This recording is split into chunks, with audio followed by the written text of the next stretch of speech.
The scent of garlic and fresh basil hung thick in the air at Bella Notte, mixing with the sharp undertone of industrial cleaner I had mopped across the floors just an hour ago. My feet throbbed inside my worn black flats, the kind with soles so thin I could feel every crack in the tile beneath me. 2 years of carrying heavy trays and dodging handsy customers had taught me to smile through exhaustion, to disappear into the background, to become invisible when I needed to be. Tonight, I needed to be invisible more than ever. I adjusted the black apron tied around my waist, tugging at the fabric to ensure it fell loosely over my midsection. The slight curve there was still easy to hide beneath baggy uniforms and strategic posture, but I was always aware of it now. 12 weeks. 12 weeks of morning sickness masked as stomach bugs, of dodging questions from Sophia, the only coworker who seemed to notice I had stopped drinking the end-of-shift wine we all shared. The dinner rush was building. Couples filtered through the heavy wooden doors, shaking rain from their umbrellas, filling the cozy Italian restaurant with the buzz of conversation and the clink of glasses. I moved between tables with practiced efficiency, refilling water glasses, reciting specials I had memorized 2 years ago, keeping my eyes constantly scanning. Always scanning. That was another habit I had developed, one of many survival mechanisms etched into my nervous system by 18 months with Evan Blake. Marco, the floor manager, appeared at my elbow with his perpetual clipboard and pinched expression. Camille, table 12 just sat. VIP. Very important, very private. Don't hover, don't chat, don't screw this up. I nodded without looking at him, already grabbing menus from the host stand. Got it. I mean it. His voice dropped lower. This guy tips like he's printing money, but he doesn't like small talk. Just be professional. Professional? I could do professional. Professional was safe. Professional meant keeping my head down, my mouth shut, and my tips steady enough to cover next month's rent and the prenatal vitamins I had started buying in bulk. Table 12 was positioned in the far corner of the restaurant, partially hidden behind an arrangement of potted ferns and a decorative column. The best seat in the house for someone who wanted privacy. Someone who didn't want to be watched. I approached with menus tucked against my chest, my gaze lowered in the deferential posture Marco had drilled into all of us. Good evening, and welcome to Bella Notte. May I start you with something from our wine list? The man at the table didn't respond immediately. I felt his attention before I saw it, a weight settling over me like a physical presence. When I finally lifted my eyes, I found myself staring into a face that seemed carved from stone. Sharp cheekbones, a jaw that could cut glass, eyes the color of winter ice. He wore a dark suit that probably cost more than our entire wine inventory, the jacket tailored so precisely it seemed to breathe with him. His shirt was charcoal gray, unbuttoned enough to reveal a hint of ink crawling up his collarbone. Something about the way he held himself, absolutely still, absolutely controlled, made the hair on the back of my neck stand up. Water, he said. His voice was low, accented. Russian, I thought, though the single word wasn't enough to be certain. And the Barolo, the 2015. I nodded, jotting the order on my pad even though I didn't need to. The movement gave me something to do with my trembling hands. Excellent choice. I'll have that right out for you. I turned to leave, already calculating how quickly I could drop off the wine and disappear into the kitchen when the front door opened again. The sound shouldn't have meant anything. Doors opened constantly in a restaurant. People came and went, and I had learned to filter out the ambient noise of a busy evening. But something in the quality of this particular door opening, the way the air shifted, the sudden spike in my pulse, made me freeze mid-step. I knew before I looked. My body knew. Every nerve ending that had been conditioned to recognize danger screamed at me to run, to hide, to make myself as small as possible. Evan Blake stood in the entrance of Bella Notte, water dripping from his expensive raincoat, that familiar smile playing across his features. the smile that promised charm to everyone watching, and something darker to anyone who knew him. The tray in my hands rattled. I steadied it through sheer force of will, my knuckles whitening around the edges. He hadn't seen me yet. His eyes swept the restaurant with the casual ownership of a man who believed the world existed for his convenience. I watched him speak to the hostess, watched her laugh at something he said, watched her lead him toward a table near the center of the room. Too close. He was too close. I backed toward the kitchen, my movements careful, controlled, nothing that would draw attention. The swinging door was only 15 feet away. If I could just make it there, if I could hide in the back until he left, maybe he wouldn't notice me. Maybe this would just be another near miss, another night of holding my breath and praying. "Excuse me." The Russian voice stopped me cold. I turned to find the man from table 12 watching me with those unsettling pale eyes. He had noticed something. I didn't know what my face was doing, what my body was betraying, but he had noticed. "Is there a problem?" he asked quietly. The question hung between us. I should have said no. I should have smiled and apologized and fetched his wine and pretended everything was fine, the way I had been pretending for 2 years. But my hands wouldn't stop shaking, and Evan was sitting 30 feet away, and I was pregnant with a baby I couldn't afford to raise but refused to give up. And suddenly the careful walls I had built around myself felt like they were made of paper. I grabbed a napkin from my apron. My pen moved before I could second-guess myself. The words scrawled in handwriting I barely recognized as my own. "My ex is here. Please don't let him hurt me tonight." I folded the napkin once, twice, and placed it on the table beside his water glass. Then I walked away without looking back, my heart hammering so loudly I was certain everyone in the restaurant could hear it. What had I done? This man was a stranger. A customer. I had just handed him my vulnerability on a piece of paper, trusting someone I didn't know to protect me from someone I knew all too well. From the corner of my eye, I saw him unfold the napkin, saw him read it, saw his expression shift into something I couldn't name. When I returned with his wine 5 minutes later, my hands finally steady, 2 men had appeared at the edge of the dining room. They wore dark suits and stood with the particular stillness of people trained to watch everything. Security. His security. The Russian didn't look at me when I poured his Barolo. He simply said very quietly, "Which one is he?" I tilted my head almost imperceptibly toward the center of the room. His gaze followed my direction, settling on Evan like a predator marking prey. Then he picked up his wine glass, took a slow sip, and spoke without looking at me. "He will not touch you tonight, or any night after." I wanted to ask how he could possibly promise that. I wanted to ask who he was, what he did, why a stranger would care about a waitress's problems. But my throat had closed around the words, and all I could do was nod and retreat to the safety of the kitchen, where I leaned against the walk-in cooler and tried to remember how to breathe. I had just asked a Mafia boss for help. I didn't know it yet, but I would. The rest of my shift passed in a blur of automatic movements and barely contained terror. I refilled water glasses without seeing the faces attached to them. I recited specials to tables I couldn't remember approaching. Every nerve in my body remained tuned to Evan's location, tracking his movements the way a rabbit tracks a circling hawk. He knew I was here.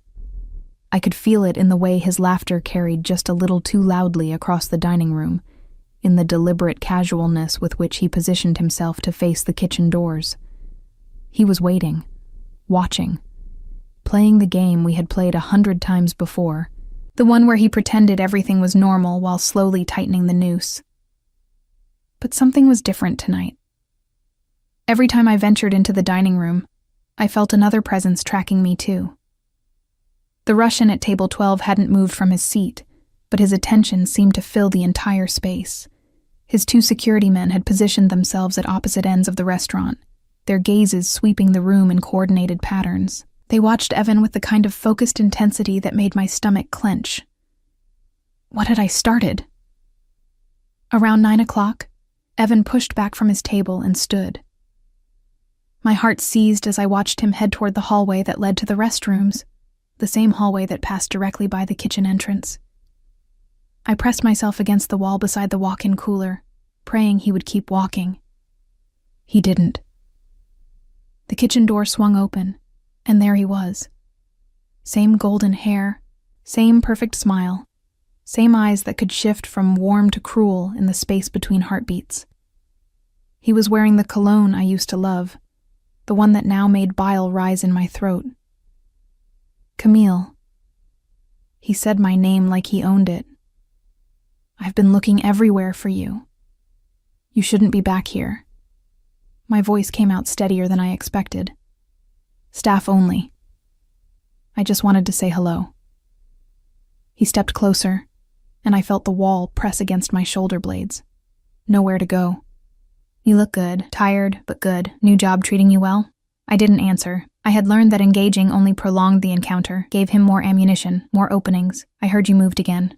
His smile widened, and there it was, the edge beneath the charm. Third time this year, right? That's a lot of running, Cammy. Must be exhausting. The kitchen door swung open again. I didn't see where the Russian came from. One moment the doorway was empty. The next he was standing there, filling the frame with his broad shoulders and that preternatural stillness. His pale eyes fixed on Evan with an expression that made the temperature in the kitchen drop 10 degrees. You are in a restricted area, he said. His accent was more pronounced now, the words clipped and precise. The restrooms are the other direction. Evan turned, his smile faltering for just a fraction of a second before snapping back into place. Sorry, I got turned around. Just catching up with an old friend. She does not appear to want catching up. The Russian hadn't moved from the doorway. He didn't need to. His presence alone seemed to create a barrier Evan couldn't cross. I suggest you return to your table. Something passed between them. Some masculine calculation I couldn't quite follow.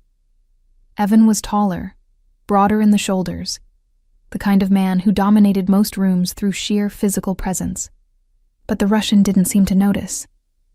He stood there with his hands loose at his sides, utterly calm, utterly certain, and I watched Evan's confidence waver.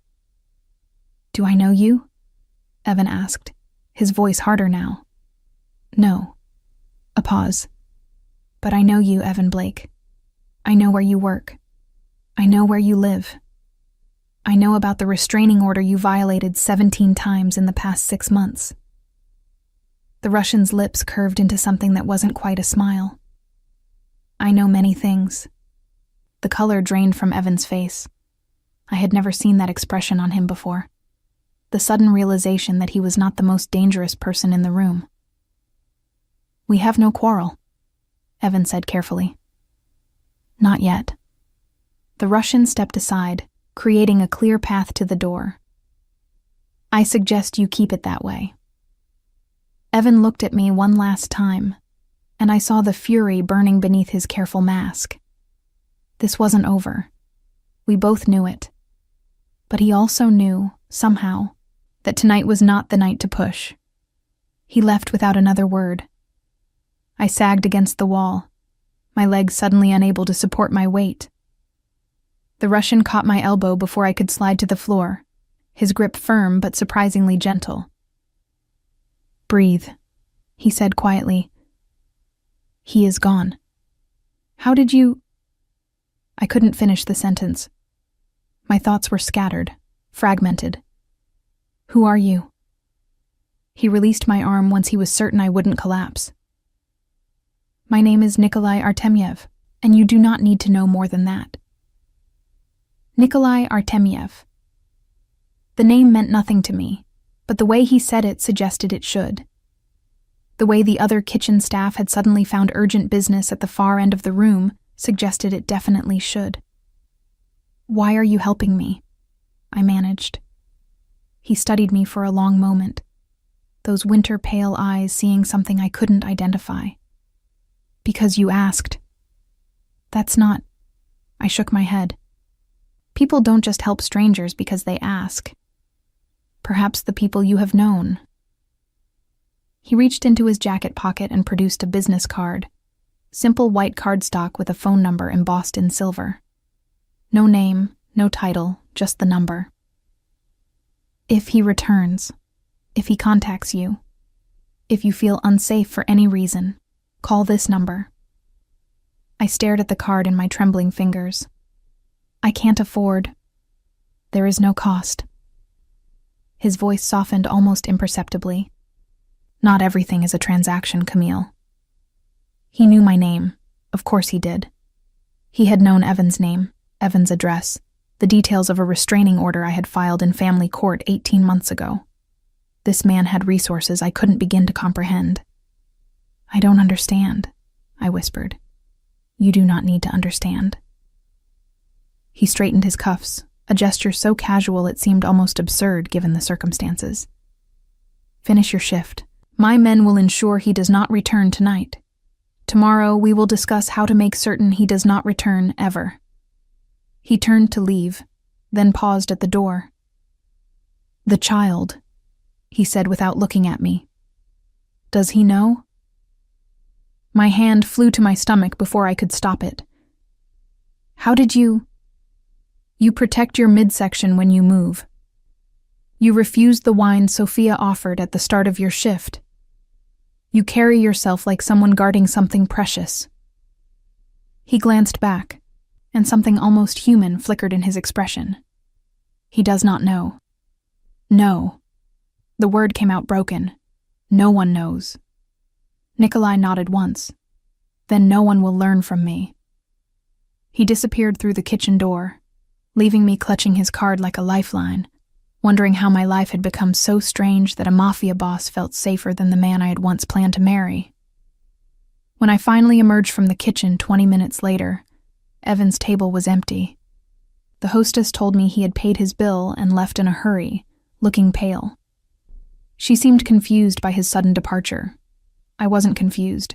I was terrified and grateful and utterly lost, standing in the middle of a restaurant that suddenly felt like foreign territory. At table 12, a single folded napkin sat beside an untouched dessert menu. I opened it to find a $100 tip and 3 words written in precise, angular handwriting. You are safe. I tucked the napkin into my apron and went back to work, pretending my world hadn't just shifted on its axis. Nikolai Artemyev returned to Belanote 3 nights later. I had spent those 72 hours in a state of suspended animation, jumping at every sound, checking my phone obsessively for messages that never came. Evan had gone silent, which was somehow worse than his usual harassment. Silent Evan was planning Evan. Silent Evan was dangerous Evan. But when I walked into work on Thursday evening and saw that familiar figure seated at table 12, something in my chest loosened. I hadn't realized how tightly I had been holding myself until the tension began to drain away. You came back, I said, setting down his water glass. I said I would. He gestured to the seat across from him. Sit. We should talk. I glanced toward the kitchen, where Marco was surely watching. I'm working. Marco has been compensated for your break. Nikolai's expression didn't change, but something like amusement flickered in his eyes. Generously. I sat. Up close, in the warm light of the table's candle, he looked different than he had during our first encounter. Still sharp, still dangerous, but more human somehow. I noticed the faint lines around his eyes, the silver threading through his dark hair at the temples, the way his hands wrapped around his water glass with a kind of unconscious elegance. Tell me about Evan Blake, he said. The question hit me like a physical blow. I had spent 2 years trying not to talk about Evan, trying to bury those 18 months of my life so deep they couldn't hurt me anymore. But Nikolai was watching me with those winter eyes, patient and implacable, and I found the words spilling out before I could stop them. "We met at a coffee shop," I heard myself say. 4 years ago, I was 23, working as a receptionist at a law firm, thinking I had my whole life figured out. He was charming, attentive. He remembered every little thing I mentioned, my favorite flowers, the book I was reading, the way I liked my coffee. It felt like being seen for the first time. Nikolai listened without interrupting. The first year was perfect. Everyone loved him. My friends, my family, my coworkers. He was successful, handsome, devoted. When he proposed, I thought I was the luckiest woman in the world. I laughed, and the sound was bitter even to my own ears. I didn't see the signs, or maybe I saw them and chose not to look. What signs? Small things at first.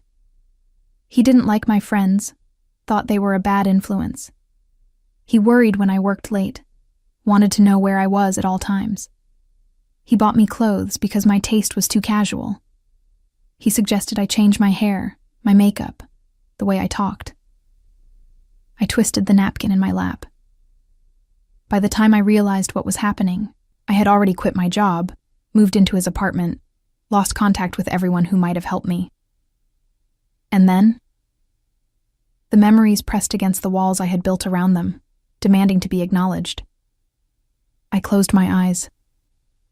The first time he hit me was on our 1-year anniversary. I had burned the dinner I was cooking, and he was tired from work, and suddenly I was on the floor with blood in my mouth and he was crying, apologizing, promising it would never happen again. I opened my eyes to find Nikolai's expression unchanged, but something in the quality of his stillness had shifted. It happened again, and again, and again. "How did you leave?" This was the part I never talked about, the part that still woke me in cold sweats, gasping for air. "I didn't leave.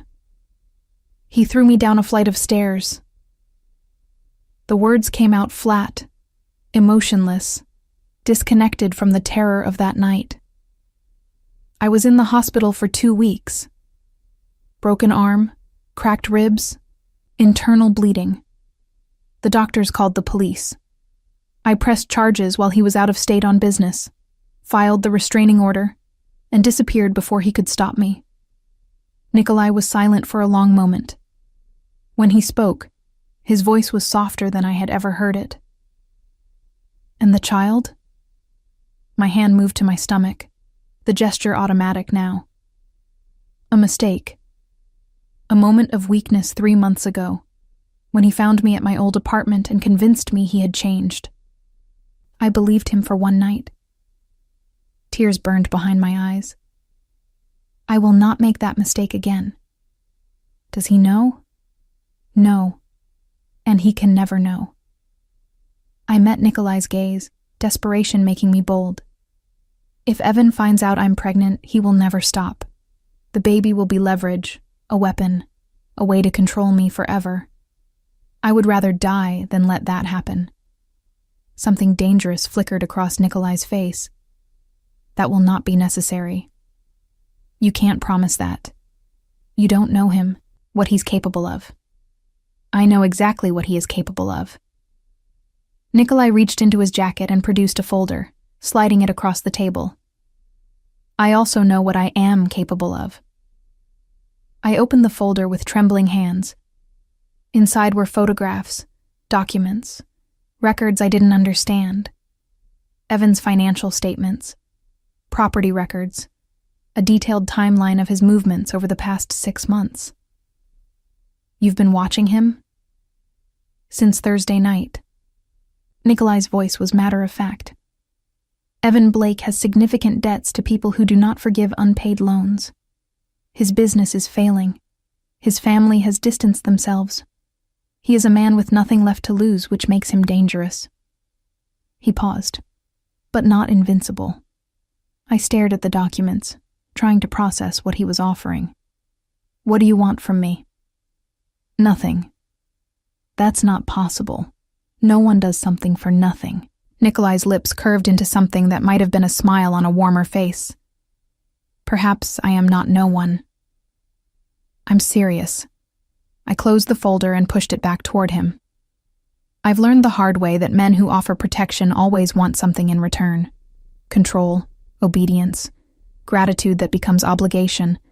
I can't afford to owe anyone anything.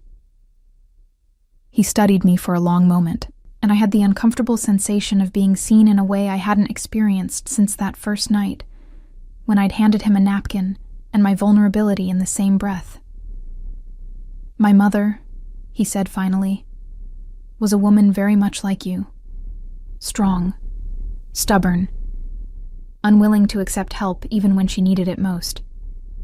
His accent thickened slightly, the Russian consonants becoming more pronounced. She died because she was too proud to ask for protection from the man who eventually killed her. I was 12 years old. The confession hung between us, raw and unexpected. I am not offering you control or obligation, he continued. I am offering you safety. What you do with it is your choice. If you wish to walk away after tonight, I will not stop you. But I will not stand by and watch another woman destroyed by a man who believes he owns her. I didn't know what to say. The cynical part of me, the part that had been forged in Evan's cruelty, whispered that this was just another manipulation, another trap disguised as kindness. But something in Nikolai's eyes, some ancient grief that mirrored my own, made me want to believe him. I need time, I whispered, to think. He nodded once, rising from the table. Take all the time you need, but keep the phone number, and know that my offer does not expire.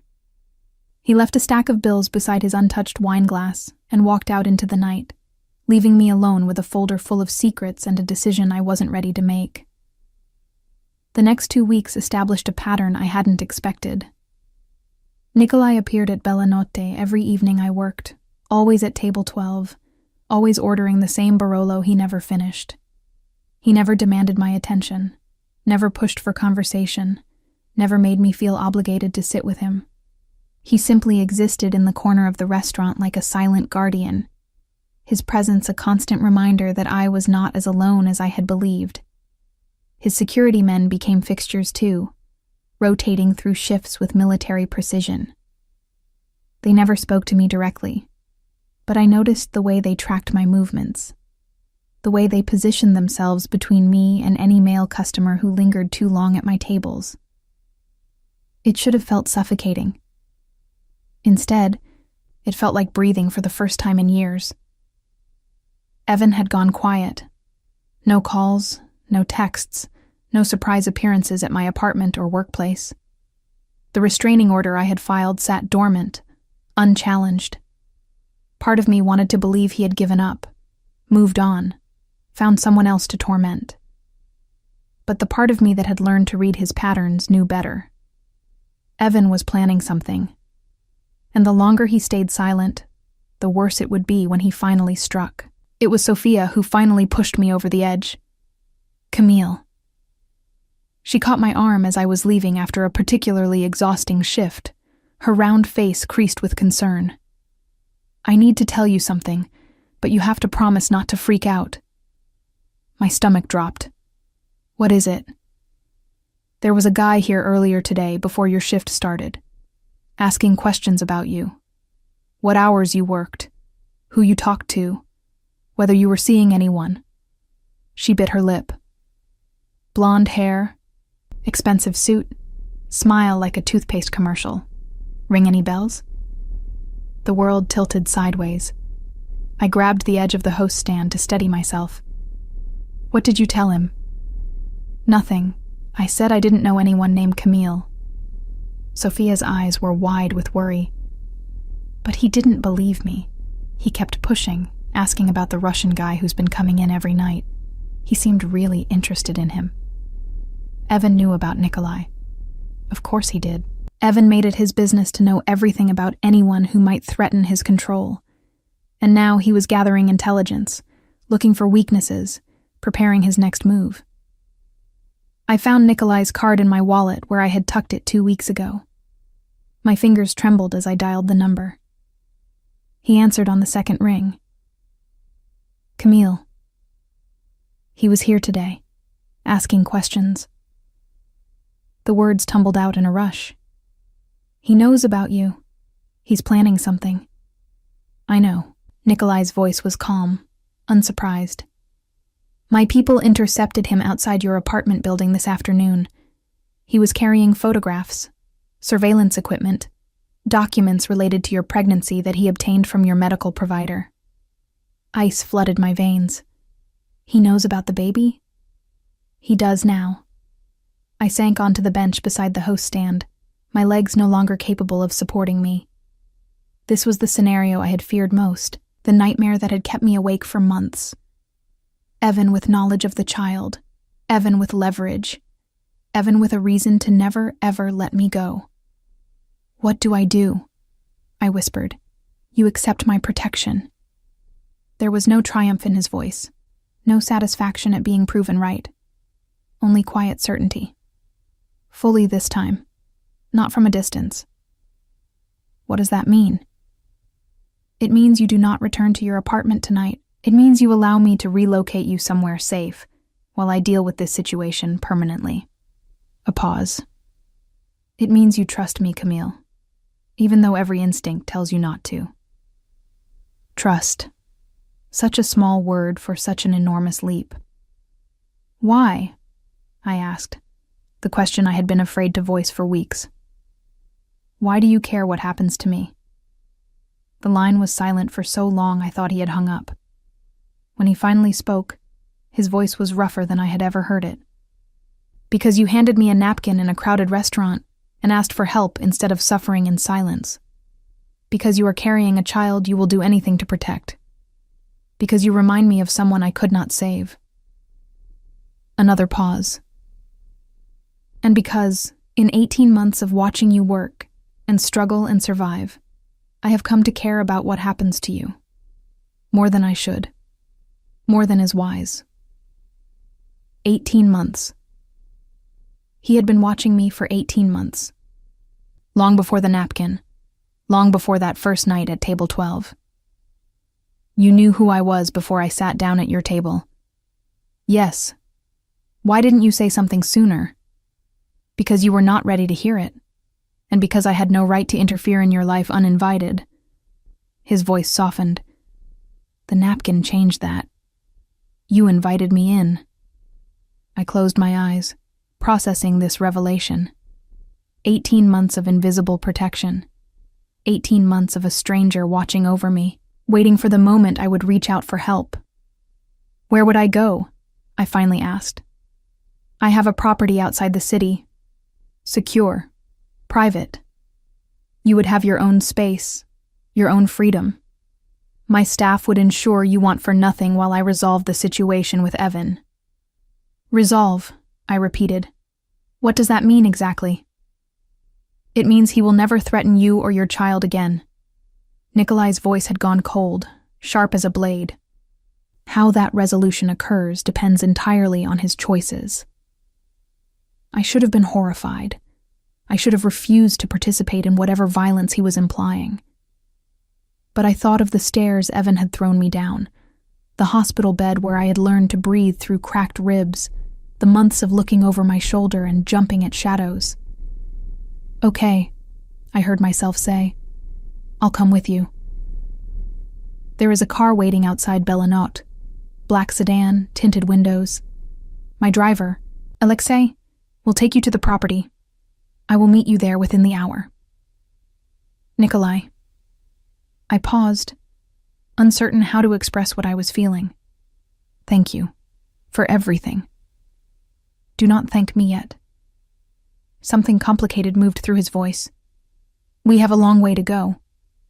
He hung up, and I walked out of Bellinot into a night that smelled like rain and possibility. The black sedan was exactly where he had said it would be. The driver, a stone-faced man with kind eyes, held the door open for me without a word. As the city lights faded behind us and the sedan carried me toward whatever came next, I placed my hand over my stomach and felt my daughter kick for the first time. "It's going to be okay," I whispered to her. "We're going to be okay." For the first time in years, I almost believed it. The property Nikolai had described as outside the city turned out to be a sprawling estate in the Hudson Valley, hidden behind iron gates and surrounded by acres of manicured grounds.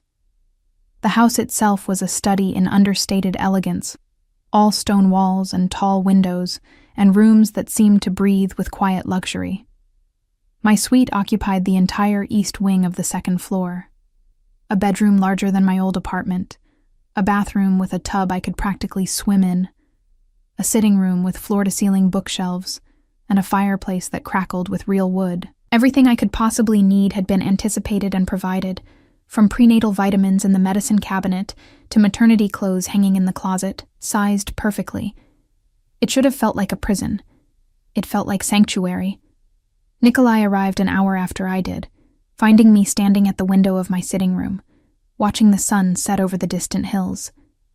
He had changed from his usual suit into something more casual, a dark sweater and slacks that made him look almost approachable. "You found everything you need?" he asked from the doorway. I turned, wrapping my arms around myself. "More than everything. This place is incredible. It belonged to my grandmother." He moved into the room, his footsteps silent on the thick carpet. "She came here after leaving Russia. Said the hills reminded her of home." He paused beside me at the window. "I thought you might find peace here, as she did." Peace. The word felt foreign on my tongue. "I don't remember what that feels like." "You will." He reached out, and for a moment I thought he was going to touch me. Instead, his hand stopped just short of my shoulder, hovering in the space between us. "May I?" Such a small question. Such an enormous shift from the men I had known, who took what they wanted without asking. "Yes," I whispered. His hand settled on my shoulder, warm and steady through the fabric of my borrowed sweater. We stood in silence, watching the last light fade from the sky, and I felt something I couldn't name begin to unfurl in my chest. "Tell me what happens now," I said. "Now, you rest. You focus on your health and the baby's health. You allow yourself to heal in ways that have nothing to do with physical wounds." His thumb traced a small circle on my shoulder, unconscious and gentle. "And I take care of Evan Blake." "How?" "You do not need those details." "I want them anyway." I turned to face him, and his hand fell away from my shoulder. "If you're going to do something in my name, I need to know what it is." Nikolai studied me for a long moment, something like respect flickering in his pale eyes. "Very well. Evan has significant financial vulnerabilities, debts to organizations that do not take kindly to unpaid obligations. I have arranged for those debts to be called in immediately. By the end of the week, he will be facing bankruptcy, asset seizure, and legal action from multiple creditors. That won't stop him. Evan doesn't care about money, only control." "I am aware." Nikolai's expression hardened. "Which is why I have also arranged for certain photographs to reach his employer, evidence of activities that will result in immediate termination and industry blacklisting. His social standing will be destroyed, his professional reputation eliminated. Every source of power he relies on will be stripped away, one by one." I felt a chill run down my spine. Not fear exactly, more like awe at the methodical precision of his destruction. "And if that doesn't work? If he still comes after me?" Something dangerous moved across Nikolai's face.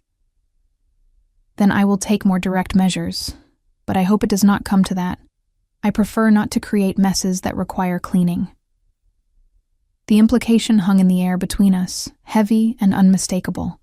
I should have been horrified. I should have demanded he promise not to hurt anyone. But I thought of my daughter, growing safe beneath my heart, and I found I couldn't summon the moral outrage I was supposed to feel. "Thank you," I said instead. Nikolai's expression softened. You should eat. The kitchen has prepared dinner, and you have been surviving on restaurant leftovers for too long. He was right. The meal that appeared in my sitting room an hour later was the most delicious thing I had tasted in months. Fresh vegetables and perfectly cooked protein and desserts that made me want to weep with gratitude. I ate until I couldn't eat anymore, then fell asleep in the enormous bed and dreamed of nothing at all. The days that followed took on a rhythm I hadn't expected. Nikolai came to the estate each evening, sharing dinner with me in the formal dining room or the cozier breakfast nook, depending on my mood.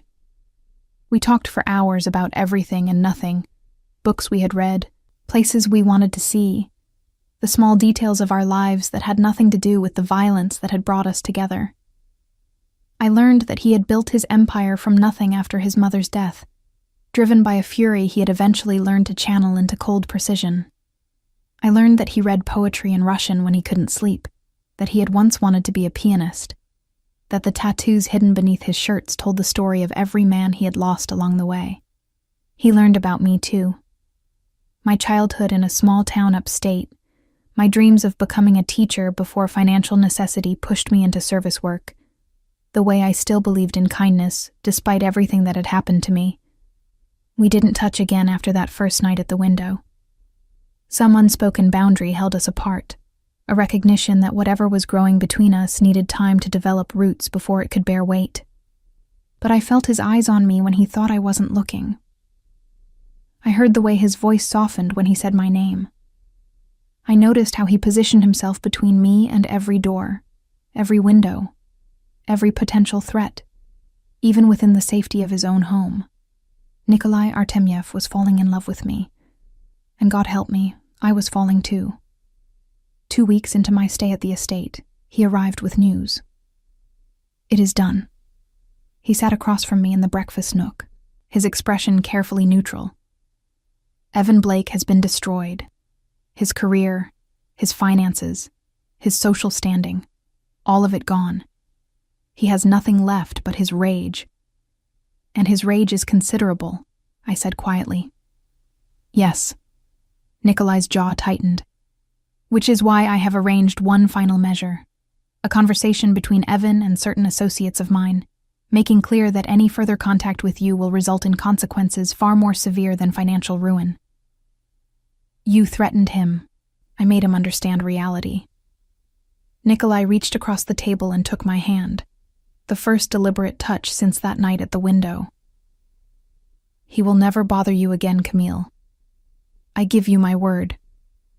I looked at our joined hands, his scarred and strong, mine small and trembling. What happens now? Where do I go? Wherever you wish. His thumb traced circles on my palm. You are free. Truly free. Perhaps for the first time in your life. The word echoed in my chest, unfamiliar and vast. Free. Freedom, I discovered, was terrifying. For 2 years, my life had been defined by fear. Fear of Evan finding me. Fear of losing my job. Fear of failing the child growing inside me. Now that the fear was gone, I didn't know what to fill the space with. Nikolai had been true to his word. Evan Blake had been systematically dismantled, his life reduced to rubble in the span of 3 weeks. The last I heard, he had fled the city entirely, running from creditors and ruined reputation to some distant state where no one knew his name. I could go anywhere now.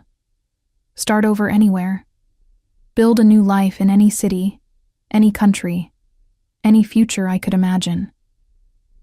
Instead, I stayed at the estate in the Hudson Valley and tried to understand why. The answer, when it finally came, was simpler than I expected. I stayed because of Nikolai. Not because I needed his protection anymore, but because I wanted his presence. His quiet company during evening dinners. His voice reading Russian poetry while I dozed on the library couch. The way he looked at me like I was something precious. Something worth protecting. Something he was afraid to break with too much pressure. I stayed because for the first time in my life, Someone had given me safety without demanding anything in return, and I didn't know how to leave that behind. 6 weeks after my arrival at the estate, I found Nikolai in the library, staring out the window at the snow that had begun to fall. He didn't turn when I entered, but I saw his shoulders tense, felt the awareness that always seemed to crackle between us whenever we occupied the same space. "You've been avoiding me," I said. "I have been giving you space." "I don't want space." I moved closer, close enough to see the reflection of his face in the window glass. "I want to understand what this is, what we are." He was silent for a long moment. When he finally spoke, his voice was rougher than I had ever heard it. "You are a woman who came to me for help and received it. That is all this needs to be. That's not all it is, and you know it." He turned then, and the look in his eyes made my breath catch. Pain and longing and something that looked terrifyingly like love, all warring for dominance in those winter pale depths. "Camille." He said my name like a prayer, like a curse. "I am not a good man. The things I have done, the things I will do, they would horrify you if you knew the details. You deserve someone better.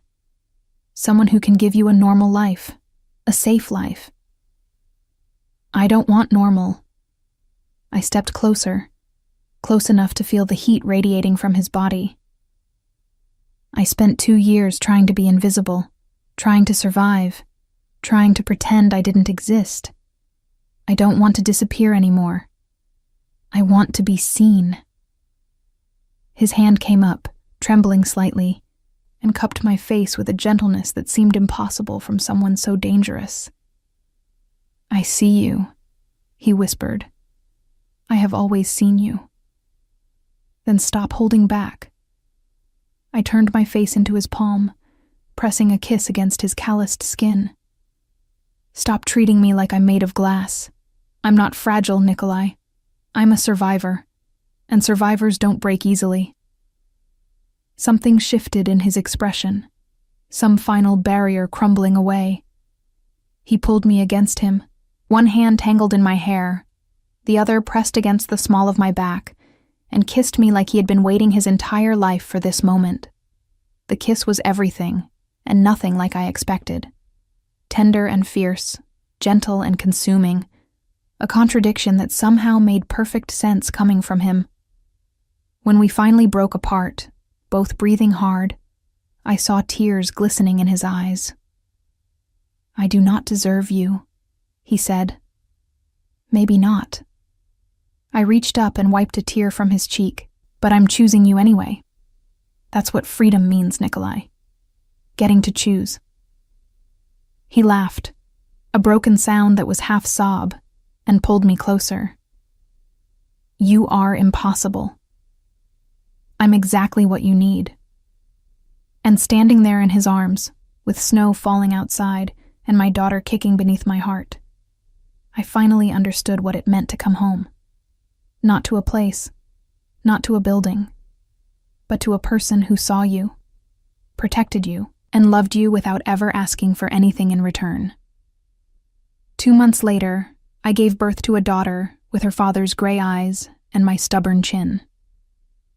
Nikolai was there for every moment, holding my hand through the contractions, cutting the umbilical cord with hands that never trembled, crying when she was placed in his arms for the first time. "What will you name her?" he asked, his voice thick with emotion. I looked at the tiny face, already so beloved, and smiled. "Hope," I said. "Her name is Hope." Because that was what she represented. Not just for me, but for both of us. A chance at something new. A future built on trust instead of fear. A love that had begun with a napkin passed across a crowded restaurant and grown into something neither of us had ever expected to find. Nikolai pressed a kiss to my forehead, then to Hope's, then to my lips. "My girls," he murmured against my mouth. "My family." And in that moment, surrounded by the man who had saved me and the child who had given me purpose, I finally understood that some walls were worth breaking. Some risks were worth taking. And some love stories began in the darkest moments, only to bloom into the most beautiful light. Motherhood transformed me in ways I hadn't anticipated. The first weeks after Hope's birth blurred together in a haze of sleepless nights, endless feedings, and moments of pure, overwhelming love that took my breath away. I would stand over her crib at 3 a.m, watching her tiny chest rise and fall, and feel tears streaming down my face without understanding why. Nikolai was there through all of it. He had converted the room adjacent to mine into a nursery, sparing no expense on cribs and changing tables and soft blankets in every shade of pink and cream. But more than the material things, he gave me his presence, his steady calm when I panicked over every small sound Hope made. His strong hands changing diapers with surprising competence at 4 a.m. His deep voice humming Russian lullabies that seemed to soothe our daughter when nothing else would. Our daughter.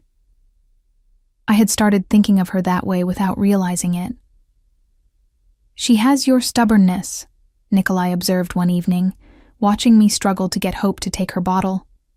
The baby had decided she preferred nursing and was making her displeasure known at considerable volume. "She has your intensity," I countered, finally finding the angle that convinced Hope to accept the bottle. "Look at those eyes, already judging everything around her." He laughed, a sound I had grown to treasure over the past months. Nikolai didn't laugh often, but when he did, his whole face transformed, the hard edges softening into something almost boyish. "She will be formidable," he said, reaching out to stroke Hope's downy hair. "Like her mother." I watched his scarred fingers gentle against our daughter's head, and something fierce and protective swelled in my chest. This man, this dangerous, powerful man who commanded fear throughout the city, handled my baby like she was made of spun glass. The contradiction should have unsettled me. Instead, it made me love him more. Love. I had finally admitted the word to myself, even if I hadn't spoken it aloud to him. Spring arrived at the estate in a riot of color. The gardens that had been dormant when I first arrived now burst with tulips and daffodils, the air sweet with the scent of apple blossoms from the orchard behind the main house. I spent hours walking the grounds with Hope strapped to my chest, showing her flowers she was too young to see, narrating our surroundings in the running monologue. New mothers seemed to develop instinctively. Nikolai joined us when his business allowed, which was more often than I had expected. He had begun delegating more of his operations to trusted lieutenants, carving out time that he devoted entirely to us. I didn't ask what his business entailed anymore. Some truths were better left unexamined, and I had made my peace with the moral compromises that came with loving him. It was during one of these walks that he told me about the house. "I have been thinking," he said, his tone carefully casual in the way that meant he was about to say something significant. "This estate is beautiful, but it is isolated. Not ideal for raising a child who will need schools, friends, a community." I glanced at him, curious. "What are you suggesting?" "There is a property in the city, a townhouse in the Upper East Side, private, secure, but close to everything a growing family might need." He paused, and I saw something vulnerable flicker across his face. "I thought perhaps we might make it our home. Together. Our home. Together." The words hung in the spring air, weighted with implication. "Nikolai." I stopped walking, turning to face him fully. "Are you asking me to move in with you?" "I am asking you to build a life with me." He reached out, tucking a strand of hair behind my ear with infinite gentleness. "I know I am not what you imagined for yourself. I know my world is dangerous, complicated, morally gray at best. But I love you, Camille. I love Hope, and I want to spend whatever time I have left on this earth making both of you happy." It was the first time he had said the words aloud. "I love you." 3 syllables that changed everything. "I love you too," I whispered, and watched his expression transform from careful hope to radiant joy. He kissed me there in the garden, with Hope sleeping peacefully between us and the spring breeze carrying the scent of apple blossoms. It was tender and fierce, and everything I had stopped believing I would ever have. We moved into the townhouse 3 weeks later. The building was exactly as Nikolai had described, a 4-story brownstone with a private garden and security features so discreet I barely noticed them. He had already begun converting the top floor into a nursery and playroom, the walls painted in soft lavender and decorated with murals of fairy tale scenes. "You planned this," I accused, though I couldn't keep the smile from my voice. "You knew I would say yes. I hoped." He pulled me against him, his chin resting on top of my head. Hope is a powerful thing. Our first months in the city established new rhythms. Nikolai worked from a home office most days, attending to his various enterprises through phone calls and video conferences that I learned not to interrupt. I found a part-time position at a local nonprofit, using the organizational skills I had developed during my years of survival to help other women escape situations like the one I had fled. The irony was not lost on me. I had escaped one dangerous man, only to find safety in the arms of another. But Nikolai's danger had never been directed at me. His violence, whatever form it took, existed to protect rather than control. The distinction made all the difference. Hope thrived in her new environment. She was a happy baby, quick to smile and slow to fuss, with her father's pale eyes and my determined chin. Watching Nikolai with her became one of my greatest joys. The feared leader of the Russian organization in Manhattan, reduced to making ridiculous faces to earn a giggle from his infant daughter. "You are going soft," I teased him one evening, watching him attempt to assemble a complicated baby swing while Hope supervised from her bouncer. "I was always soft," he replied, not looking up from the instruction manual he was studying with intense concentration. "I simply hit it better." The fearsome Nikolai Artemyev, defeated by Swedish furniture assembly. He shot me a look that would have terrified his business associates. I just laughed. It was on Hope's 6-month birthday that the final shadow from my past reappeared. I was returning from a walk in Central Park, pushing Hope's stroller through the late autumn leaves, when I saw him. Evan Blake, thinner than I remembered, with dark circles under his eyes and a desperate hunger in his expression. He stood on the corner across from our townhouse, watching the building with an intensity that made my blood run cold. For a moment, I was paralyzed. All the fear I thought I had conquered came rushing back, freezing me in place on the sidewalk. My hands tightened on the stroller handle, my body instinctively positioning itself between Hope and the threat. Then Evan turned and saw me. Something terrible moved across his face. Rage and longing and bitter hatred, all tangled together in an expression that promised violence. He took a step toward me, and then he stopped. 2 men had appeared on either side of him, materializing from the crowd with the practiced ease of professionals. I recognized them as members of Nikolai's security team, the ones who maintained a constant but invisible presence around our family. They didn't touch Evan, didn't speak to him. They simply stood there, flanking him like bookends, their message unmistakable. Evan looked from them to me, and I watched the fight drain out of him. Whatever strength had brought him here, whatever desperate plan he had been nurturing, crumbled in the face of Nikolai's silent protection. He turned and walked away. I didn't see him again. That night, after Hope was asleep in her crib, and the townhouse had settled into its evening quiet, I found Nikolai in his study. He looked up when I entered, his expression shifting to concern when he saw my face. "You know," I said quietly, "about today. I know about everything that concerns your safety." He rose from his desk, crossing to take my hands in his. "I told you once that Evan Blake would never threaten you again. I meant it. What will happen to him? Nothing, unless he forces my hand." Nikolai's jaw tightened. He was given very clear warnings after his appearance today.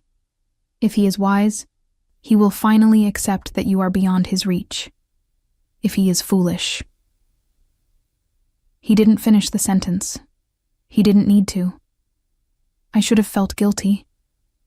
I should have worried about what might happen to a man I had once loved, however twisted that love had become. Instead, I felt only relief. Relief that my daughter was safe. Relief that Nikolai's protection extended to every corner of our lives. Relief that I had finally, truly escaped. "Thank you," I whispered, rising on my toes to press a kiss to his lips. "You never need to thank me for protecting our family." His arms wrapped around me, pulling me close. "It is not a favor. It is simply what I am. Our family." The words echoed in my heart, warm and certain. I had walked into a crowded restaurant 2 years ago, terrified and desperate, and slipped a napkin to a stranger. That single act of courage had led me here, to this moment, to this man, to a life I had never dared to imagine. Some people spend their whole lives searching for home. I had found mine in the most unexpected place, in the arms of a man whose love was fierce enough to burn away every shadow from my past. And as Nikolai held me in the quiet of his study, with our daughter sleeping peacefully upstairs, and the city glittering beyond our windows, I finally understood what it meant to be truly, completely free. Not the absence of danger, but the presence of someone willing to face any danger for you. That was freedom, that was love, that was home.